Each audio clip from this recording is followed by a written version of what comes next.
Assalamualaikum dan salam sejahtera. Saya Munira binti Muhammad Suhaini dari Chill TV Pusat Sumber Al-Farabi SK Jelai. Batu Kurau, sebuah pematah tersembunyi di utara negeri Perak. Terkenal dengan keindahan semula jadinya, ketenangan suasana kampung dan pelbagai buah-buahan tempatan. Untuk itu, mari kita bersama dengan Marisa Rauda untuk menelusuri persona Batu Kurau. Mari kita terbang ke sebuah daerah kecil yang penuh keindahan dan ketenangan. Inilah Batu Kurau yang terletak di utara negeri Perak. Air terjunnya jernih dan menenangkan. Walaupun kecil, bandar Batu Kurau tetap meriah dengan aktiviti penduduknya. Di sinilah tersimpan pelbagai kisah budaya, makanan dan keunikan tempatan yang menarik untuk diterokai. Batu Kurau dibuka sekitar tahun 1850 dengan Tok Amawan Kasab bin Raja. Hulu Balang Patani dilantik sebagai penghulu pertama dari tahun 1859 hingga 1867. Penduduknya terdiri daripada orang Melayu keturunan Patani yang suka bertani dan menternak di kawasan kaki bukit. Saya dah menjaga kat sini selama 20 tahun. Selama 29 tahun dan saya menjual barang yang runcit. Saya dah berniaga santan kat Pasar Batu Kurau lebih kurang 30 tahun. Kurau menarik. Batu Kurau terdapat pelbagai sumber pemancingan di negeri ini. Sekarang saya berada di Latar Sempeneh, tempat yang menarik di Batu Kurau.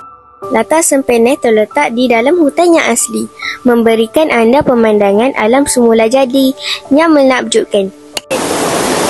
Latar ini terkenal dengan air yang sejuk dan jernih. Lihatlah pemandangan indah ini. Nikmati ketenangan hutan dan kecantikan air terjun yang mengalir dengan tenang.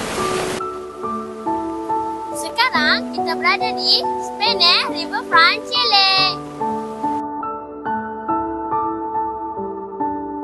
Di sini juga menawarkan servis ATV untuk merasai alam semula jadi.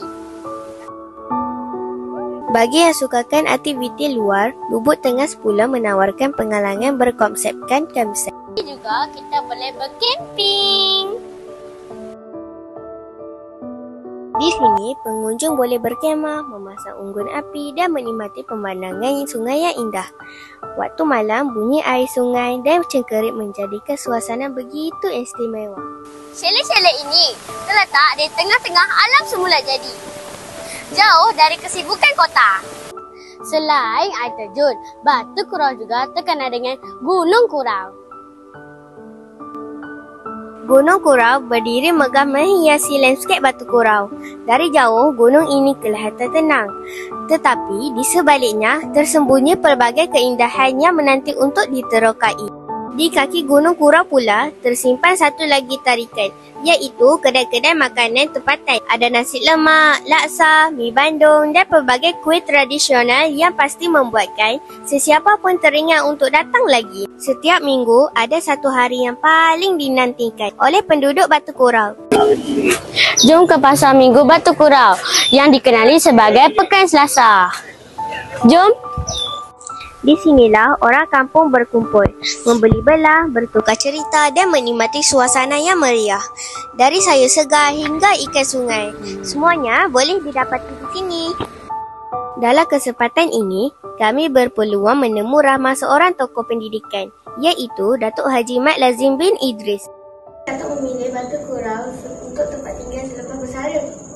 Saya pilih Batu Kurau, khususnya di kampung Batu Kurau ni, untuk tinggal sebab bersara kerana ada beberapa sebab lah. Pertama sekali, seperti mana yang disebutkan awal tadi, saya rasa dalam video ni tentang keindahan ke kampung-kampung di Batu Kurau, ketenangan, kehijauan, itu satu yang sangat penting lah. Melalui dokumentari ini, kami belajar bahawa Batu Kurau mempunyai khazanah alam dan budaya yang sangat berharga. Setiap tempat ada ceritanya, setiap wajah ada kisahnya. Harapan kami, semoga keindahan dan warisan Batu Kurau terus dipelihara. Biar generasi akan datang tahu tempat istimewa ini.